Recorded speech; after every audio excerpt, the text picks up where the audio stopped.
വൃക്കകൾ തകരാറിലായ വിദ്യാർത്ഥിയുടെ ചികിത്സയ്ക്കായി മറ്റൊരു സ്കൂളിലെ വിദ്യാർത്ഥികൾ ഭക്ഷ്യമേള സംഘടിപ്പിച്ച് പണസമാഹരണം നടത്തി സഹായത്തിന്റെയും കാരുണ്യത്തിന്റെയും പുതിയ വഴി തുറന്നു. ആലപ്പുഴ മുഹമ്മ കെ.ഇ. കാർമൽ സ്കൂൾ വിദ്യാർത്ഥികളാണ് ഇത്തരത്തിൽ സമൂഹത്തിന് തന്നെ പുതിയ മാതൃകയായത്.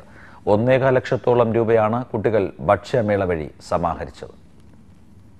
മുഹമ്മ ചാരമംഗലം ഗവൺമെന്റ് സംസ്കൃത ഹൈസ്കൂളിലെ 10ാം ക്ലാസ് വിദ്യാർത്ഥിയും ചാരമംഗലം സ്വദേശിയുമായ വിപിൻ എന്ന 15 വയസ്സുകാരന്റെ വൃക്ക മാറ്റിവയ്ക്കൽ ചികിത്സയ്ക്കു വേണ്ടിയാണ് അയൽ സ്കൂളായ കെ.ഇ. കാർമൽ സെൻട്രൽ സ്കൂളിലെ വിദ്യാർത്ഥികൾ ഭക്ഷ്യമേള ഒരുക്കിയത്.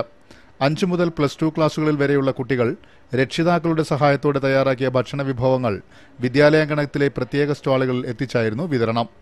ഉണ്ണിയപ്പം, പരിപ്പുവട, നെയ്യപ്പം എന്നിവയിൽ തുടങ്ങി കുട്ടനാടൻ കരിമീൻ കറിയും ചിക്കൻ ബിരിയാണിയും വരെ ഭക്ഷ്യമേളയ്ക്കായി കുട്ടികൾ എത്തിച്ചിരുന്നു. 5 മുതൽ 100 രൂപ വരെയായിരുന്നു വ്യത്യസ്ത വിഭവങ്ങളുടെ വില.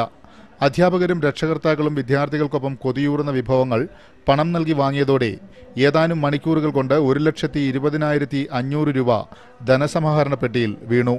എന്നെ സംബന്ധിച്ചിടത്തോളം ഒരു വലിയ വാല്യൂസ് എൻ്റെ കുഞ്ഞുങ്ങളെ പഠിപ്പിക്കാനായിട്ടുള്ള അവസരമാണ് ഞാനിതിലൂടെ കണ്ടെത്തുന്നത്. ഈ കുഞ്ഞുങ്ങൾ വളർന്നു വരുമ്പോൾ സ്നേഹത്തിൻ്റെയും കാരുണ്യത്തിൻ്റെയും പങ്കുവെക്കലിൻ്റെതുമായിട്ടുള്ള ഒരു വലിയ സന്ദേശം ഇവരിന്ന് പഠിച്ചിട്ടാണ് ഇന്ന് വീട്ടിലേക്ക് പോകുന്നത്. അത് അവരുടെ ജീവിതത്തിലുടനീളം അവരത് പ്രാവർത്തികമാക്കും എന്നുള്ളത് എനിക്ക് പൂർണ്ണമായിട്ടുള്ള വിശ്വാസം എനിക്കുണ്ട്. ഇരുവൃക്കകളും തകരാറിലായതിനെ തുടർന്ന് കോട്ടയം മെഡിക്കൽ കോളേജിൽ ചികിത്സ തേടിയിട്ടുള്ള വിപിന് കൂലിപ്പണിക്കാരനായ പിതാവ് സഹദേവനാണ് വൃക്ക നൽകുന്നത്. 5 ലക്ഷത്തോളം രൂപ ചെലവ് പ്രതീക്ഷിക്കുന്ന ശസ്ത്രക്രിയയ്ക്കും തുടർ ചികിത്സയ്ക്കും സുമനസ്സുകളുടെ കാരുണ്യം അത്യാവശ്യമായ ഈ കുടുംബത്തിന് ഭക്ഷ്യമേളയിലൂടെ സ്വരുക്കൂട്ടിയ പണം വ്യാഴാഴ്ച തദ്ദേശ സ്ഥാപന അധികാരികളുടെ സാന്നിധ്യത്തിൽ വെച്ച് സ്കൂൾ അധികൃതർ കൈമാറും.